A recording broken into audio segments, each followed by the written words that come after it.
on Jesus, all things are possible. I can mount on wings like eagles and soar. When I call on Jesus, mountains are gonna fall. 'Cause he'll move heaven and earth to come rescue me when I call. Welcome, welcome, welcome. It is Possible Tuesdays with Sanya, and I am excited, really excited about this evening. And I know that you will be excited and you'll be blessed as well. But as usual, let us start with our normal or usual. For I know the plans I have for you, declares the Lord, plans for prosperity and not for disaster, to give you a future and a hope. But Jesus beheld them and said unto them, with men this is impossible, but with God all things are possible. Ladies and gentlemen, welcome, welcome, welcome. Do you know that we have completed 2 months in the year 2025?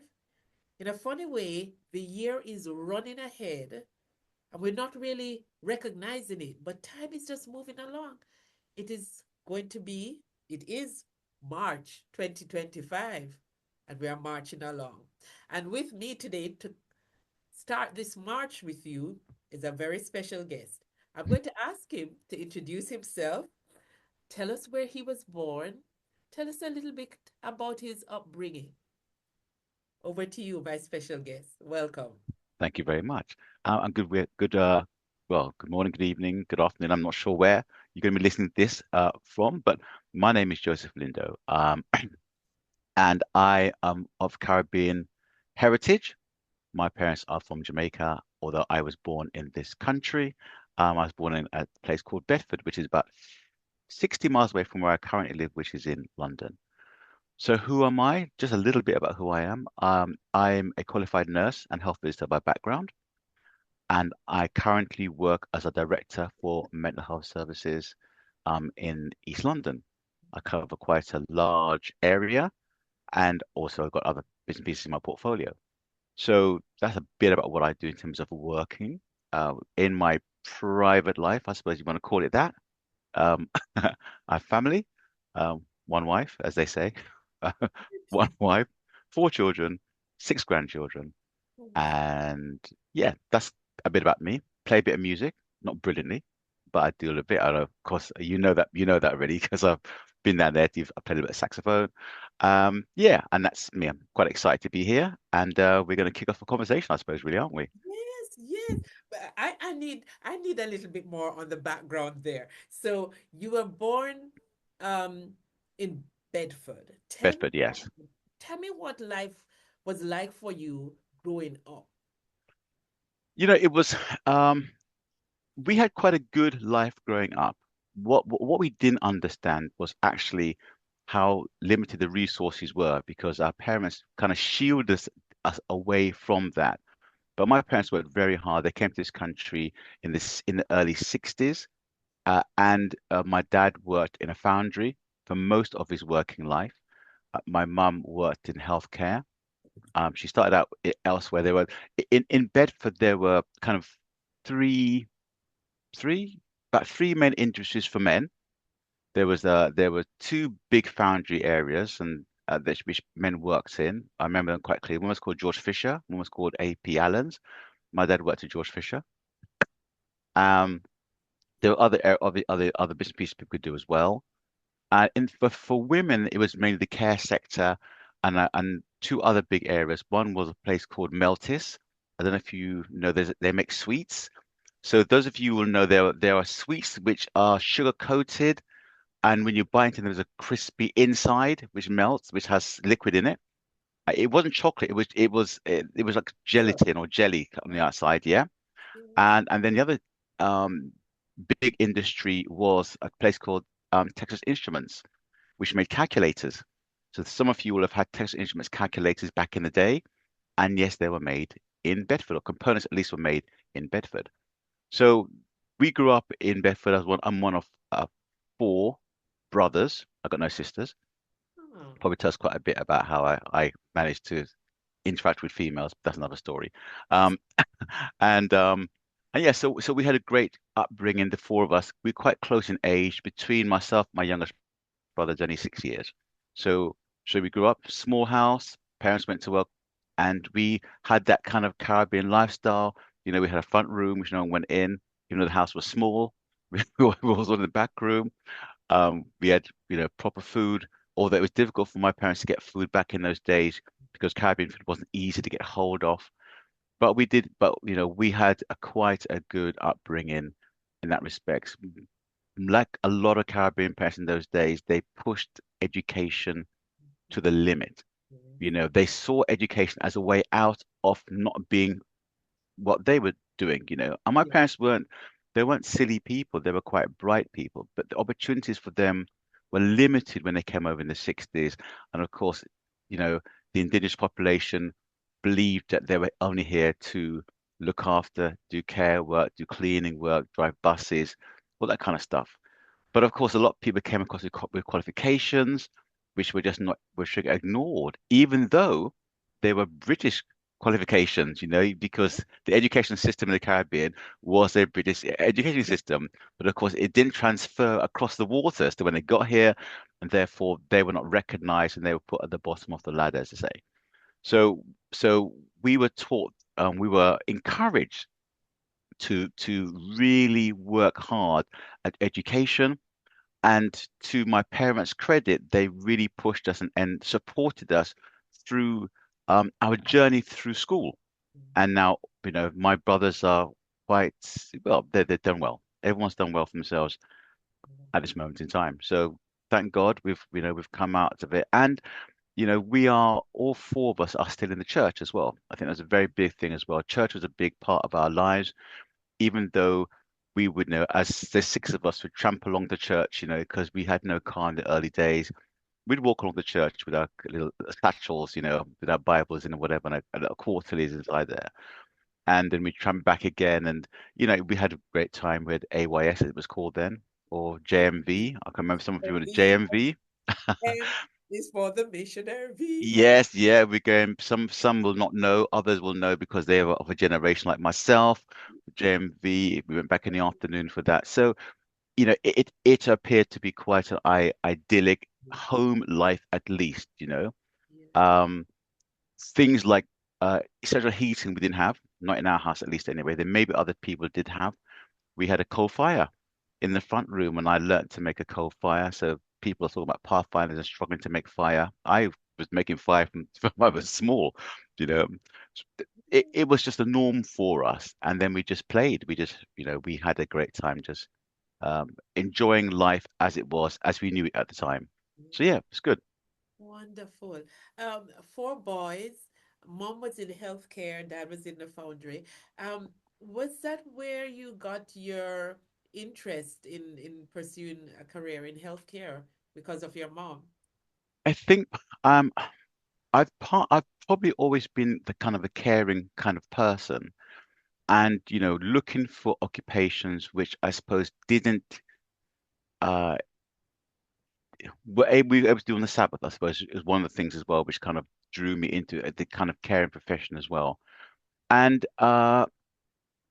yes, although I didn't want to pursue the the line that my mother went into. My mother went into learning disabilities, and I wasn't keen on learning disabilities at the time. I pursued general nursing and found general nursing something that I really enjoyed.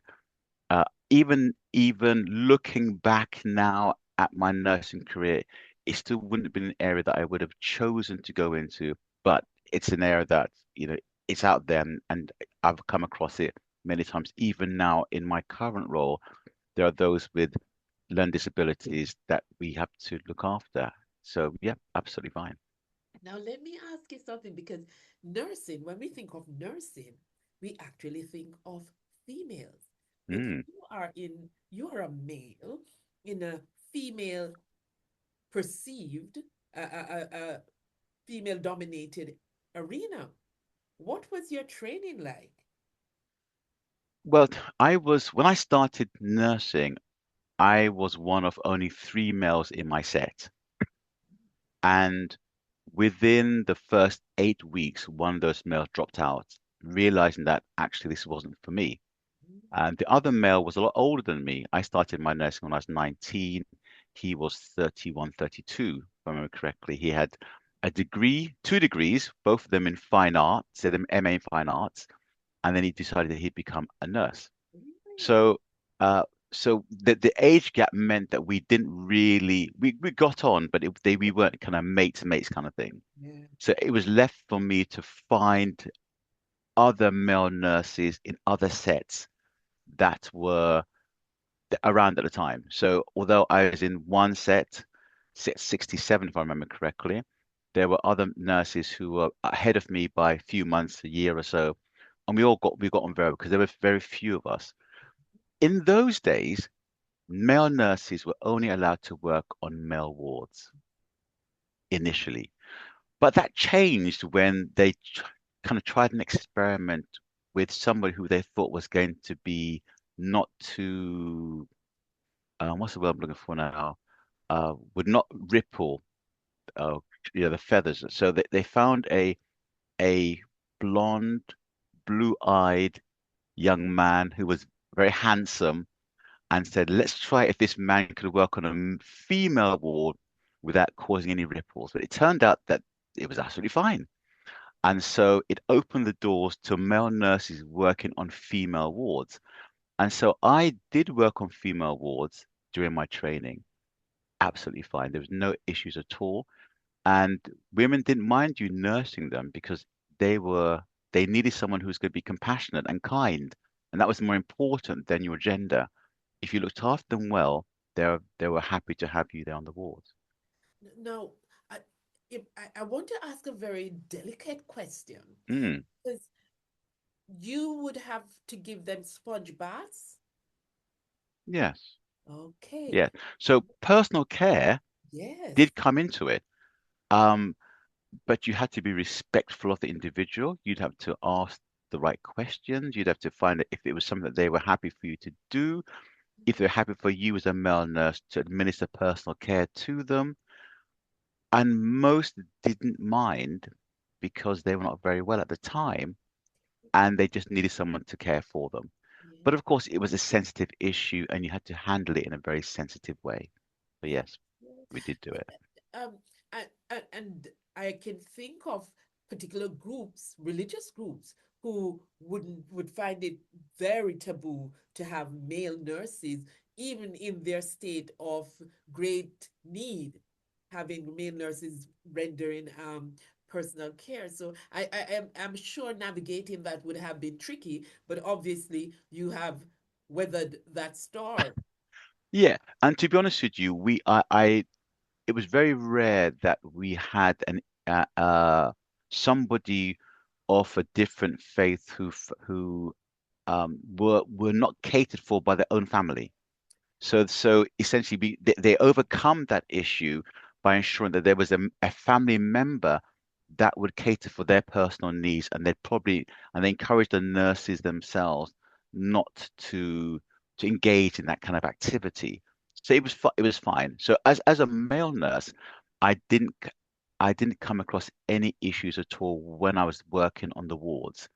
Now, as a health visitor, I did encounter one lady who said to me, and she was so nice to me. She said, I rang up to make an appointment to come see her baby. And she said to me, if you're going to come alone, can you not come until I have a male relative in the house? And I said, yeah, absolutely fine. So you've got to be sensitive to the cultural and religious requirements of individuals. And it was never a problem at all to do that. And you just made sure that you remembered to ask those questions and let them know exactly what's happening. So yeah, it was fine. Personal awareness and cultural knowledge and emotional literacy. Yes, absolutely. Yes, definitely.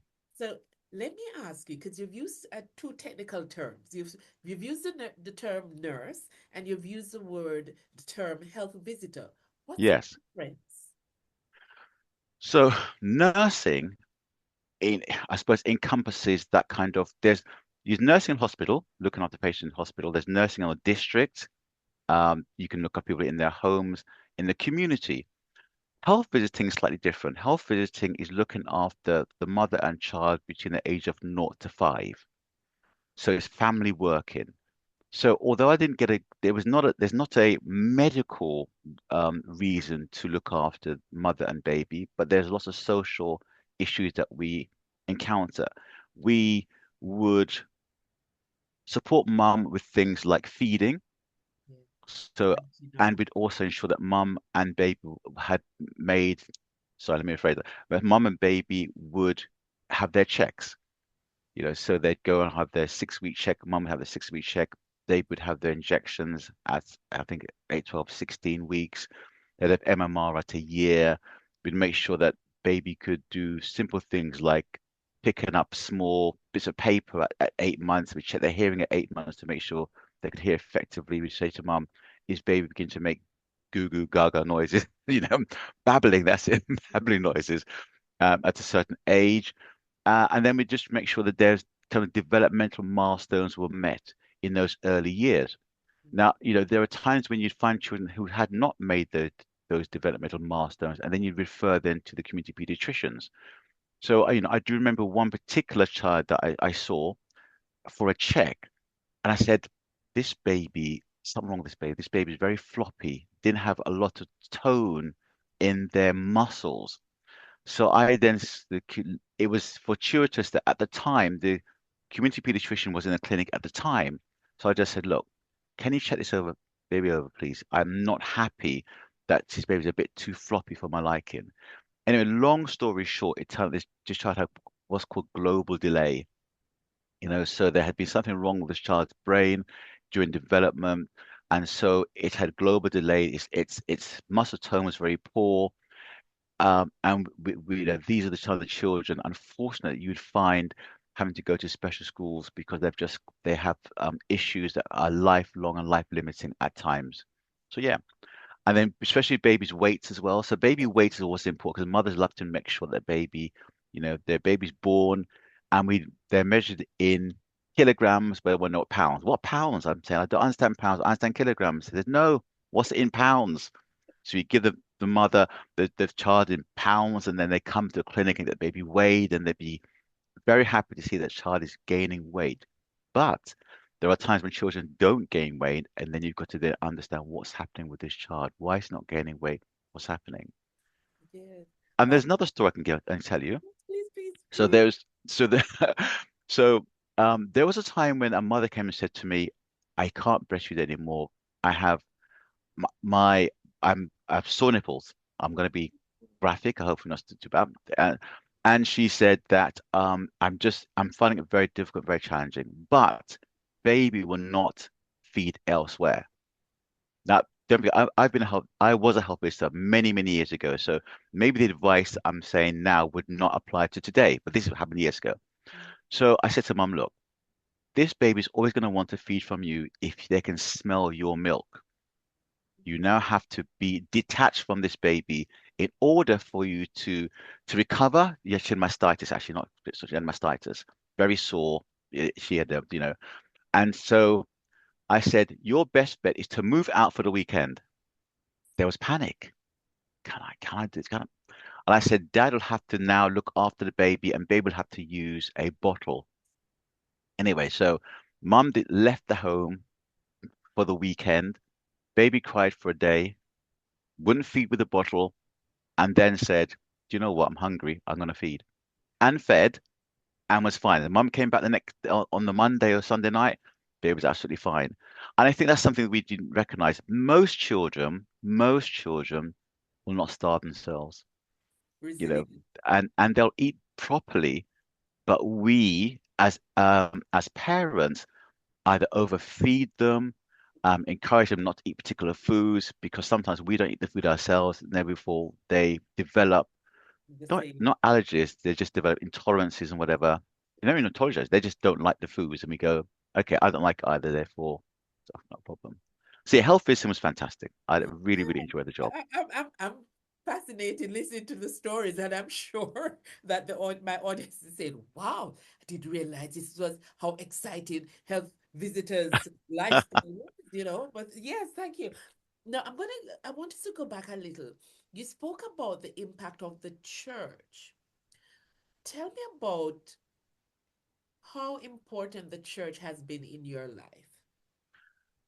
Well, I mean, it's been a stable part of my life ever since I was small, really. So, went going to church with our parents, sitting there. We were, listening to the stories. We had people who would do children's stories with us, do our Sabbath school with us.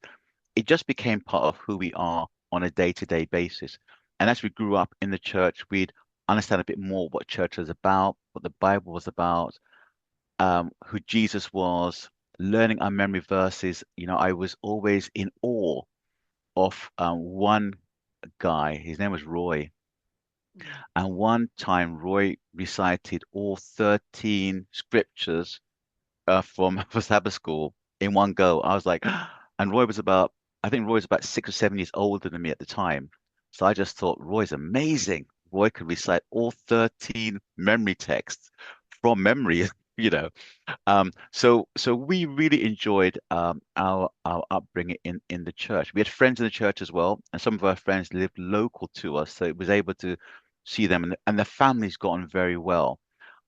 Yes, there would have been um, issues within the church that we were not aware of because as small children, we just went there to sit down and listen to what's happening. And as we got a little bit older, we were allowed to sit in the front of church. So in our church, which was a rented building at the time, there were some comfortable seats at the very front.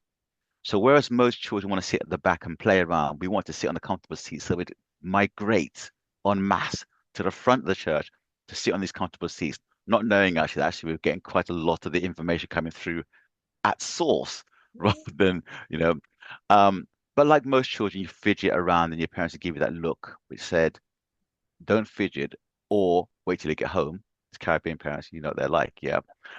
So yeah, it was a stable part, and actually influenced my teenage years and upbringing as well. And although there are things about church life which I find at times a bit difficult, because your friends in school don't go to church, so there was always something happening on the weekends which you couldn't go to. I was a very keen sports person. I played a lot of rugby, and I ended up playing under 17s for Bedford, which is where I was brought up. And they wanted me to play for the senior side, but the senior side played on a Saturday, you see. So it just meant I had to there were some difficult decisions to make. But I imagine partly guided by my parents who I knew would have been very disappointed with any choices that I made that would see me leaving the church. But that in itself didn't, that it wasn't the driving force. I actually liked church and I liked being in the company of church people and I liked God, so I stayed. Wonderful. And I'm listening to you. I can imagine that as a teenage boy, making these decisions would not have been easy, but there are quite a number of positive things that you said about church. You never ever said that you wanted to leave. You've said things you may not have always understood or agreed, but I have not got the impression that you have ever had a desire to leave. No, I've never wanted to leave church. I think that you go through life, there are things you do which you think that's not really church-like, and there may be areas and places you find yourself where you shouldn't have been. But it's never been in my head to say I'm actually going to leave church. It's just something I wouldn't think of doing. And even when I talk to people who have left church, there is still church in them because they've been brought up and bred within the church. And often some of them will keep the food laws, even though they don't go to church, they say, not going to do that kind of thing. And they don't keep the Sabbath sometimes, but they observe some of the Sabbath things, even though they don't, do all of it. So it's never crossed my mind to leave church. Not at all. Yeah. And that for me says that you've had a real you have a personal relationship with God. You actually said you know Jesus and you like him. So tell me, what is it about Jesus and God that you like that has cemented your relationship? Yeah, it's got better as I've got older. I'll be honest with you, because in those years when you are the difficult part is when you leave home where you are protected to some degree, and then you've got to fend for yourself. And actually, then it's at that point where you then find out whether actually you're doing this for yourself or doing this for your parents. So I left home, started nursing, and I remember the first Sabbath that I didn't go to church because I had to work on the Sabbath. Um, I was like, whoa, this is very difficult to do. I was virtually shocked, you know, because, and although what I was doing It's a- isn't against what God wants us to do in terms of caring for people, it was still very new, very different, and I just wasn't sure what to do with myself. But as you go along, as things progress in life, you then have to make a decision as to whether this is for you or not for you. And it was for me. I enjoyed, I said, I enjoyed my church life. I enjoyed my church family. I during my training years, I didn't really get to church as much as I wanted to do. So I think my spiritual life did wane slightly because in those days it was hard to request as a student every Sabbath off. So you end up really working most of your weekends, and after the 8 week placement, you might get one weekend off in eight. And I tried my best if I was working, say, a late shift. If I was working an early shift to try and get to an afternoon something, but it often it's quite difficult to do that. But then as I moved on from that and became, I got qualified and I could more easily determine which weekends I wanted off. I got much more involved in church activities, and it's being involved in church activities that can keep you in the church to some degree and keep your spiritual life alive.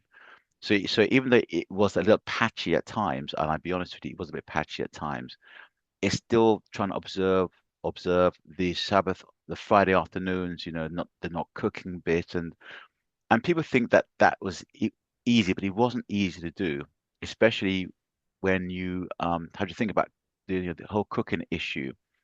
So this is my story about the cooking issue. I remember having to work a late on a Friday during the winter,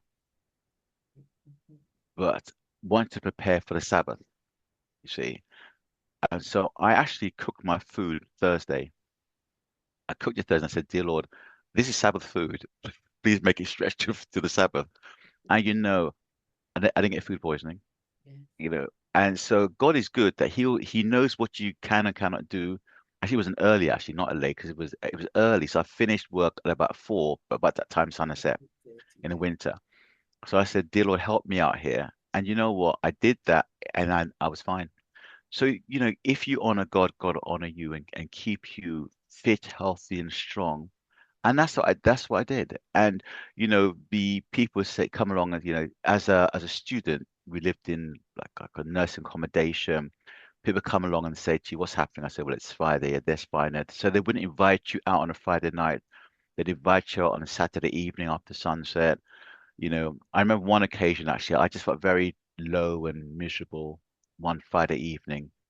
So we had like a social area, social club out there, and I decided, I'm just going to get out of my little room, a box room, like a prison. I went out then, I kind of moseyed along, kind of went along to the social area where people were. And someone said to me, "Hey, Joe, what are you doing here?" I said, "What do you mean?" He goes, "Isn't it your Sabbath? Should you be here?" And I said, "Okay," slap in the face. I had told people what I do, what I'm about, and they came back and it bit me in a good way, in a Yes. good way, in a good way. So, that was my life. That's what I did, and I kept church at the top in my heart as much as I could all the time. And all that I did at work, I tried to keep God in my heart all the time as well. I know that the young men listening are going to be inspired by the nuggets that you've shared about how you have navigated your Christian life as a young Black man. And I'm really happy that you're here to share with us this evening. I want to touch on something that you've mentioned. You spoke about global delay and the recognizing that there was something wrong with the baby, just by the tone of the baby, the muscle tone, and so forth, and that it was global delay. Normally, when I think of global delay, I wouldn't have looked at the muscle tone of the baby. So when you Mm, mentioned it, the first thing I thought CP. So I was thinking, oh, with the floppiness of the baby. mm, mm. Now, tell me how much um, experience you have with special needs, with disability in your line of work and in your personal life. Yeah, so you come across it. So as a health visitor, you would come across children who had a disability of some description. Some of them would be very obvious, as you say, some of them would be like wheelchair bound. They may have issues, as you said, with cerebral palsy, which I've met before. Some less so because their learning disabilities are not very obvious very early on. I mean, as they develop, you begin to understand, excuse me, that they have disabilities. Um, but then you support the families because the families can be shocked at times. You have a child that is born, say, with Down syndrome, and all of a sudden it's like, oh my goodness, the world's going to fall apart. The world won't fall apart. You love that child like you love any other child, and those children are just normal children. They have a disability. You have to work with the disability as best you possibly can. I have a son. He's got a disability, and we we we love him as we do the other children who we have who don't have disability. He is his own character, and he's absolutely fantastic. So, and you wouldn't necessarily, when you meet my son, say he's got a disability. When you start talking to him, you realize actually there are things that he's saying, the way he's acting doesn't seem to be somebody who, or there is something not quite right here, and I use that advisedly, yeah, absolutely, because we Okay, now know that the world is moving into a space of what's it called now? neurodivergence. Neurodiver. That's it. Thank you very much. Yeah, I'm trying to learn these newfangled Yeah, terminologies. yeah, So neurodivergent is the new norm yeah, at the moment in reality because there is a view that many people in society are neurodivergent and have hidden it for many years.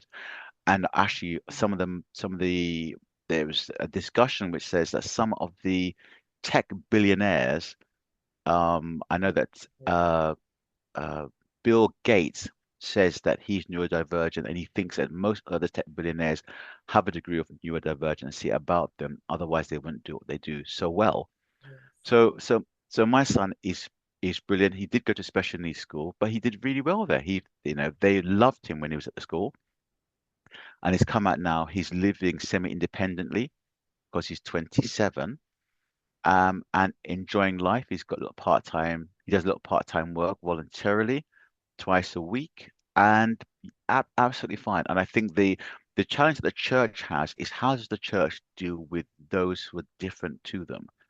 And so, whilst I understand about the learning disabilities a little bit, I'm not saying I'm an expert on it, and from my experience, it can be very challenging for the church to manage because someone sits down there and they may have Tick.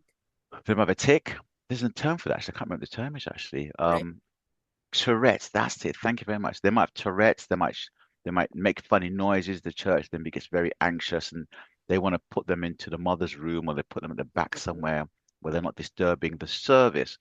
But they're just normal individuals. And so once I understand that, I think my driver more now is about mental health services and how that is affecting us and how it's not spoken about in church at all. Um, Other than saying we'll pray for them and we want to try and exorcise the devil out of them. And I'm just thinking, that's not always the problem. Well, So we need to move into a space which actually says, you know what, there are a lot of people out there who suffer from anxiety and depression, and at least one in four of us will suffer from a mental health problem within our lifetime. And so it's quite prevalent, but we still try to hide it because we are frightened to address it yeah. as as a as a people and as a church. That is, and I want us to delve into that some more. So thank you very much for that, and um, thank you for sharing with us about your son and your interaction. Um, it's for me talking about mental health and disability within the church is something that I feel we need to do more of. We need to be more aware. We need to be educated, and we need to be more empathetic and inclusive. So you're quite right, where the church becomes anxious because they're thinking, I'm here to receive a sermon or a blessing, and I'm hearing some noise over there, and it's interfering with my blessing. But we have forgotten that we are all made in the image of God, and Mm. we all are in need of a savior. So tell me, how, what is it that you have been able to do to bring some amount of awareness and inclusivity within the church setting as it relates to mental health and as it relates to disability? So at, at one point I was disability coordinator for the church. We organized a disability day, which I thought was really well. We included, because also one of my passions, it was a passion, I'm trying to revisit it again, was about the deaf and sign language. So we did a bit of signing in the church for the individuals who were deaf. We tried to, yep, absolutely. We tried to be as inclusive as possible. We had for those with hearing loss, with people who were visually impaired, we want to make sure there was they were able to be catered for. So we did on that day, we did a very good day around disability awareness. As for the mental health side of it, I've been fortunate enough. God has enabled me to be invited to churches to preach. Not that I'm a brilliant preacher, by the way. I've just been invited to preach. And anytime I go out somewhere, I spend the first 5 to 10 minutes talking about um, mental health services and what it looks like.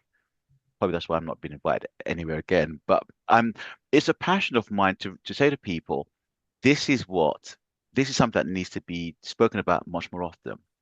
And it's interesting because when I did a very small talk about the prevalence of mental health within society, in the Black community in particular, someone came up to me at the end of it and said, my parents were here and they'd never heard this message before. And they weren't even church people. They came along to visit with their son and they said, we've not heard this before. We need to talk more about this. So I was really encouraged to hear that people are thinking about it much more often now. I mean, what we want to do is and I want to say to our the listeners or the viewers, whatever it comes across here, that we should not be afraid to talk about it. We shouldn't be afraid to talk about it. It happens in our society. Let's try and address it as much as possible. If you are feeling desperately low, especially our men, talk because actually it's suicide among men is the biggest killer of our young men I think under 40. Okay. And it people think, well, black guys don't commit suicide. They do. They do. And they do in significant numbers, enough for us to say, what are we missing here? Why do they feel they can't talk to anybody? Is the stigma so great about them being macho that they sink into such a deep depression that they cannot get out of it, or they can't see a way of this just discussing their feelings with other people. Now, as church people, we should be able to do that. But I think part of the issues we have is partly because we are quite secretive as people. Your parents say to you, when you leave this house, not leave this house. Yeah, it's stay in the house. Yeah. So we as a people have grown up to be very secretive, and because we're secretive, we don't talk. And of course, because we don't talk and because we're secretive, we don't trust anyone else. Yeah. Closed culture, as we call it at times. So whereas my man who goes down a pub and drinks 3 pints will talk to his friend. The drink loosens his tongue up, and he'll say to his friend, "Yeah, I got this, I got that, the other day." Talk, talk, talk. We're saying, "Jesus, Jesus," and you say, and someone says, "How you doing?" You go, "Yes, my brother. Yes, my sister. I'm fine. I'm good. I'm good. Thank you very much." And you go home and you cry in your car, because you're just feeling so mash up. And we just need to be able to unlock some of that as well. And the other thing I just want to, which I'm firm a believer as well, is that we need to be mindful of some of the illicit medications that some of our young people are taking, which can lead to drug-induced psychosis. So I see a lot of it in my work, where I would argue that out of the young people that are on the unit, at least half of them have a drug problem as well. And it's difficult because sometimes sometimes the symptoms of your mental health are eased by the illicit medications. So you take it for that reason. But the other side is you take the illicit medication and it causes the problem. Yeah. And I said to young people, I said, listen, you don't know what roulette wheel you're on.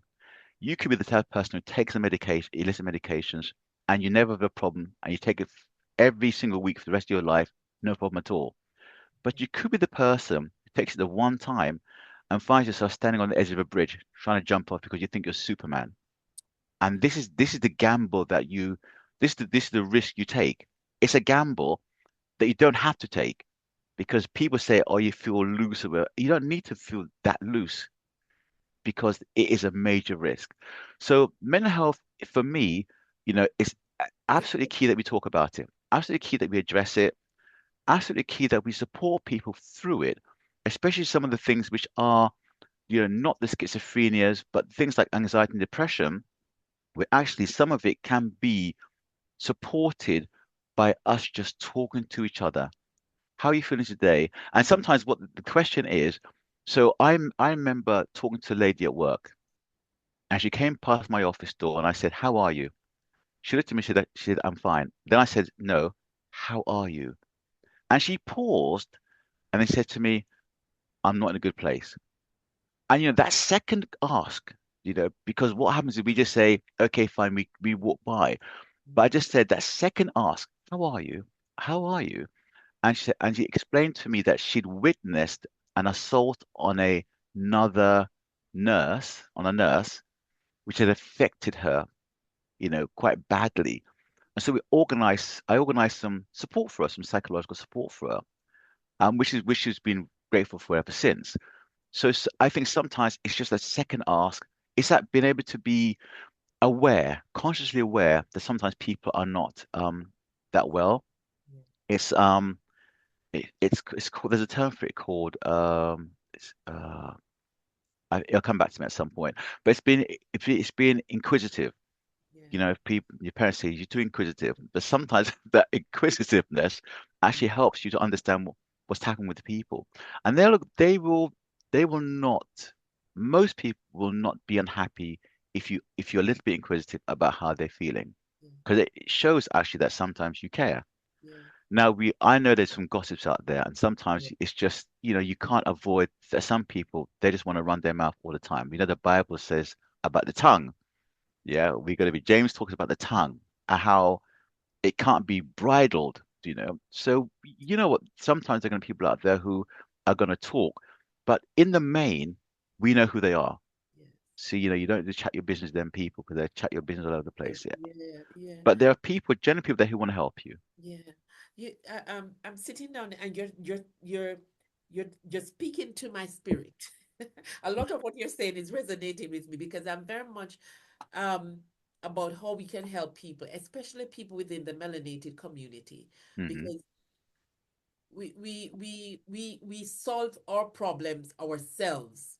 We drink some ginger tea, we read a psalm, and we pray, and the Lord will help us. But God has put people with knowledge in our pathways Hmm. for us to lean on them Yeah. so that we can get the help. And we do ourselves a disservice when we don't. Um, Anxiety is something that has become quite prevalent nowadays because of stress, Yes. because of how quickly life is moving around and the fact that things are moving so quickly, whether it's exams for the children or the mortgage or work or deadlines or um, even your uh, church life, you have a lot to do. And sometimes it's because people have not been taught how to help themselves, Mm, mm. you know, and there are tools that can help us. And so I'm going to ask you, what are some of the tools that we could use to unlock um, some of these issues or concerns um, easily, if there's such a thing? Yeah, I think the easily part is not the easily part, but it's about there's something about self-consciousness. Mhm. How am I feeling? Stop and take a stock. Check. How am I feeling? If I'm not feeling well, why am I not feeling well? What what what is happening in my life that is creating a problem for me potentially? Yes, we like to do things for ourselves, but sometimes it's about, and it's not to say it's a bad thing to do, but what we can do is begin to stock take, recognize that there's some of the things that we can do for ourselves we need to do. So we love to talk about the health message, but we don't adhere to the health message in reality. Because if I say to people, listen, that's that fried chicken is quite fatty, you're gonna say, well, that macaroni and cheese has got a lot of cheese. You're gonna say, well, yeah. You're gonna say, that rice and peas. I'm gonna say that rice and peas is very carbohydrate laden. You're gonna go, well, okay. So we don't often don't eat as well as we could do. We don't take the exercise that's available to us as well. We do the walking. Not ask you to run a marathon, we just ask you to get out and walk every day, general exercise, drinking, the water, the whole new star Good stuff, which we start. we talk about all the time. We don't necessarily adhere to that. Also, as you rightly state, there is help available, and other people need to be able to understand. Other people need to look out for you as well. Mhm. So I can say to you that quite easily that if you feel you have any anxiety or depression, if you recognize that you're not feeling as well as you used to do, things are getting on top of you, and you need professional help, you can access what's called um, IAPT, which is Talk uh, therapy. uh, sorry. Talk therapy. It's talking therapies, yeah. Yeah, it's access to talking therapies. And IAPT can be, it's IAPT as an acronym, and you can access that yourself. You can ring up the numbers, they're available to you, and you can say, I'm not feeling as well as I could do. And they will assess you. If they feel that you can benefit from some talking therapy, in the main, they'll give you 6 to 8 sessions of talking therapy. And sometimes it's just that talking therapy that can help you. It's things that we say to ourselves, things that are quite closed off, things like should, I should do that, I should do that, which you want to stop using that term because sometimes it's not necessary. It's not about you should do it. You can do it, but maybe you don't want to do it. And then for it doesn't become a burden to you as a could, should. All these kind of words become fixed into your mind, and all of a sudden you find yourself under pressure, a pressure that you've placed on yourself. You know, I must do the shopping today. Is that a must, or is that you'd like to do the shopping today? There's a difference there. I'd like to do the shopping today is I'd like to do it. It's much more comfortable. I must do it becomes an urgency, and if I don't do it, then something's going to happen to me. So we need to stop those. So that language in itself creates a problem for people. And I did something called neuro-linguistic programming, NLP, and NLP teaches you that language is really important, and it's very, very powerful. And the way you talk to people and the words that you use can inflict an immense amount of damage to them or rescue them from the pit. Yeah. But you've got to know how to use the language effectively. And so I'm very mindful of language. I'm very mindful of making sure that I'm I find out how people are in a respectful way and offer them support and say to them, here is a lifeline that you can access. Now, I'm very keen on the prayer bit. I think prayer is useful. There's no two ways about it. God asks us to pray. But I, like you, I'm very keen also to say, well, actually, there are people out there who are trained to help. Yes. You know, if your leg goes gangrene, are you going to sit at home and take some bush tea? You're going to hit the doctor straight away and say, listen, my leg is gangrene. I got a problem. Yeah. Because, that's what the doctors are trained to do. They're to support you. So yeah, there are little things that you can do yourself. You have a headache, say, let me drink some water. It might go away. That's absolutely fine. Mm. But actually, if your headache is because you've got a tumor, Oh, that little water ain't going to help you. You're going to need a scan. Don't be exactly. frightened of accessing. And I think sometimes our people are frightened of accessing medical care because they don't always trust the physicians. But I can say Exactly. to you that many more of our people are now qualified as doctors. Many more of our people are now qualified as psychologists. The psychology is not there to get into your mind and tell you that God isn't real. That's not what they're there to do. Not at all. Okay?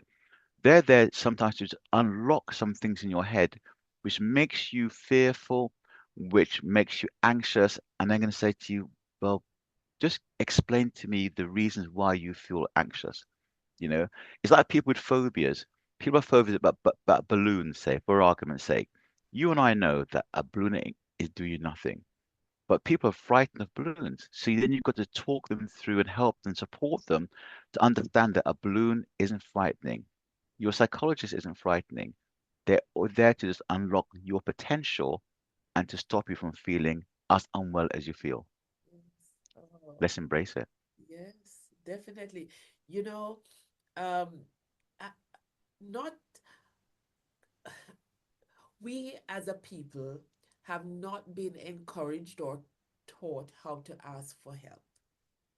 True. They've always been um, encouraged to be the strong one, the one Hmm. who bears the world on our shoulders and show how resilient we are and how tough we can be and how we can go through hard times without anybody helping us. Um, and it has always been a banner, but we are recognizing that it has done more harm than good. And Yeah. we now need to unlearn those things and learn how to ask for help without feeling that you are a failure. Yeah. And it's interesting because there's a WhatsApp group I'm in at the moment, and something happened in the WhatsApp group, and someone wrote down, um, I'd messaged the person and said I thought what they did was very good, and they said thank you very much. I never got praise when I was at home because you know my father never believed in that, and he just wanted me to do better and better and better and better, And someone else commented and said, yeah, my father was like that as well. And I think so generationally, we have driven our children so hard, the whole good, better, best, never let it rest until your good is better and your better best. Yes, Instead of saying, actually, what you did was really good. keep it up. Thank you for doing that. Yeah, that is good. That's good. Could it be better? Maybe, but you don't, at the time, you just say, that was good. If someone's worked hard and tried, that was good. I'm really of the opinion now that not everybody, not university, is not for everybody. University is not for everybody. We would drive our children to university, but it's not for everybody. I got a story of this lady. She was a Nigerian lady who I worked with many years ago, and she was a doctor. Her dad was a surgeon in Nigeria, and he said to her, "You're going to be a doctor." Yes. And she was like, "Well," she goes, "No, you're going to be a doctor." And so he pressurized her to be a doctor, and she qualified as a doctor. And she Mhm. said the day she qualified as a doctor, she handed in the degree and said, "There you are, I'm qualified now." And didn't practice again. It wasn't what she wanted to do, Oh, she wasn't but happy. because of the pressure, she had to do it. And I think sometimes we pressurize our children into doing things because we believe that's the best for them. And actually, some of the richest people in this world have no qualifications at all. Yes. Yeah. Yes. So yeah, I'm not against it. But I'm just saying that we got to listen and not put pressure on people who will be adversely affected all their lives by things that we say to them when they're young. Exactly. It's so true. And there are two things I want to ask you because one has to do with, you know, there is a history where we who are melanated have to do 10 times more to be just Yes, be at the bottom of the ladder, you yes, know? yep. And then, of course, there is the idea that let our people do what they want to do because if you do something that you love, you'll be happy and you'll be doing it well. How do we strike the balance? You know, what do we do? Which direction do we go? How do we handle this? There are some very bright people out there of color. Do you know what? They're the people who will get on in that environment where they are, where we struggle to get on the bottom of the ladder because they'll find a way. Yeah, Yeah, it's not easy, and I know that for a fact. I've got some horror stories that I won't tell you now of time about how, you know, during my time as an employee within the NHS, you're discriminated against. But you know what? There is a God in heaven who sees what's happening, and you'll find a way. And but also at the same time, if you do something you love, you never work a day in your life, you know, yes, and that's really true. You yes, know, if you do something you love, you never work a day in your life. And no matter if you never make two pence, you have a happier life than those people who are striving to be millionaires, working, having three PhDs, and just doing it because. So the balance really is, yes, if you have the ability to get those qualifications and do something like that, then go for it. that's right. Yeah, don't slack off because we need people like you Yeah, in those high positions. And the more people that get there, the easier it's supposed to be for for the other people. Because what you want are people that don't draw up the bridge behind them, but lay down that ladder and say, right then, climb up behind me. Because there are many people who will break that glass ceiling for you and allow you to go through. So just as a just as a parting thought, when I qualified as a health visitor, I was the first male health visitor that that borough had ever sponsored to train. Therefore, just because I'm black, I become the first black health visitor, male health visitor that they ever trained. And then about 3 or 4 years later, another black guy trained as a health visitor because he said, I saw you as a health visitor and I thought I liked that. And he became a health visitor. So you find that, if you don't draw up the ladder behind you or draw the bridge behind you when you've crossed over or you made it there, other people follow you because you want to encourage them. And yeah, so if you're exactly. bright enough to do it, encourage more people because once you get there, it becomes easier once you're in to change things rather than changing from the outside. It takes people who are tenacious to break the glass ceiling because that ceiling is there. And you're right, there are people who I've seen who are vastly qualified. In fact, I'm working with someone recently, speaking to someone this week actually at work, and I've got a lady who is an admin person, just as admin, and this person said to me, "Do you know that she's got a master's degree in information technology?" I said, "What, are you serious?" "Oh yeah, and she's doing an MPhil as well." I was like, "Are you what?" And she walks around timid and meek because she can't get the job she wants, but she's got qualifications beyond most of my tech people who are there at the moment. So sometimes your time will come, Yes. but don't give up. Don't give up. Keep striving, and it'll happen because that whole idea of being 10 times as better as your indigenous counterpart is something that did happen before, sometimes still happens now, but it's becoming less and less as more people, like myself as a director, is able to say, "Oh, then come along, you've got good skills. We like you. Come along." Yeah, Yes. that's the change we need to Representation make. does matter. It does matter. You know, as we're wrapping up, and I've been just blown away with the conversation, and we're just chatting. Um, Two things. Any regrets? Any regrets? Um, any regrets? In life or in work? Which one General, is it? in general, In and so general. I'm just throwing that out because Yeah. yeah, Do you know, I know that there are a few things in life which I could have done better. I know that for definite. Um, but in terms of regrets, no, you can't live with regrets. You got to say to yourself, at that moment in time, it was what it needed to be. I think I'd love to have taken more risks, but when you have a young family, you can't take risks because you can't say, you know, daddy's gonna chuck this job in and hope for another job tomorrow when daddy hasn't really worked out what's the next step, you see.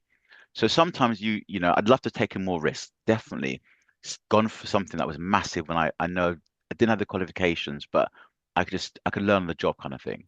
yeah, But yeah, situationally, I just did what I needed to do at that moment in time.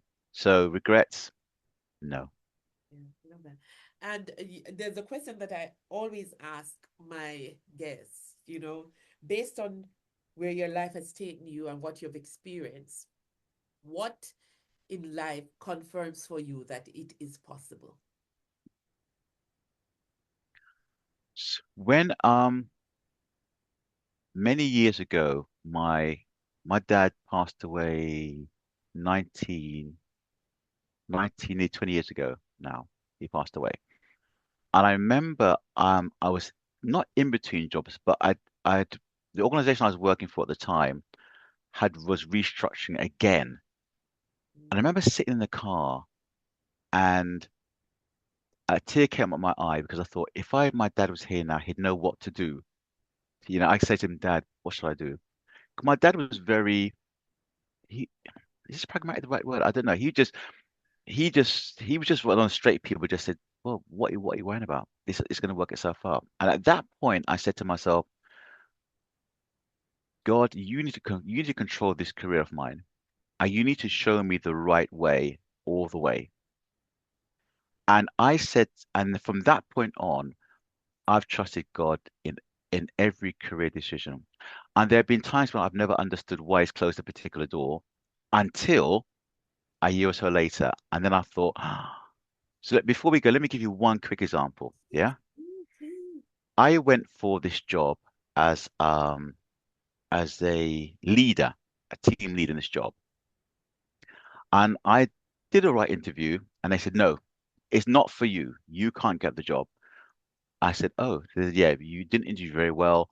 We're going to send you off to some interview training. I said, okay, fine, fine. So I went off interview training. I came back and I was ready. I was ready. So I started the interview again because I didn't appoint it the first time round. I did a blinding. Sometimes you come out of interview and think to yourself, I caned it. And they said to me, no, we're going to do someone else. And I said, oh, okay. And so I decided at that point to leave. I left the area, did something completely different. Anyway, to cut a long story short, I applied for a senior job years later and I got the job. And the person who got the job that I wanted years ago, I was their boss. Yeah. So if I had got that job there, I'd have been stuck. But God said, you know what? You interviewed twice, you didn't get it. Don't worry about it. I've got something else for you. And because I didn't get that job, I had another job. I got exposed to so many different areas. So when I came for that senior interview, I got that job. And that time I said to myself, oh my goodness, the job I wanted is there, and the job I have is here. So, I just say, let God lead. It's not always easy, I'll be honest with you. Sometimes you think, and even now at this moment in time, I'm asking God to lead me in a particular area now, even now. And I'm waiting for him to give me an answer. I'm just wondering where's he gone with it. But let him lead. Let him lead.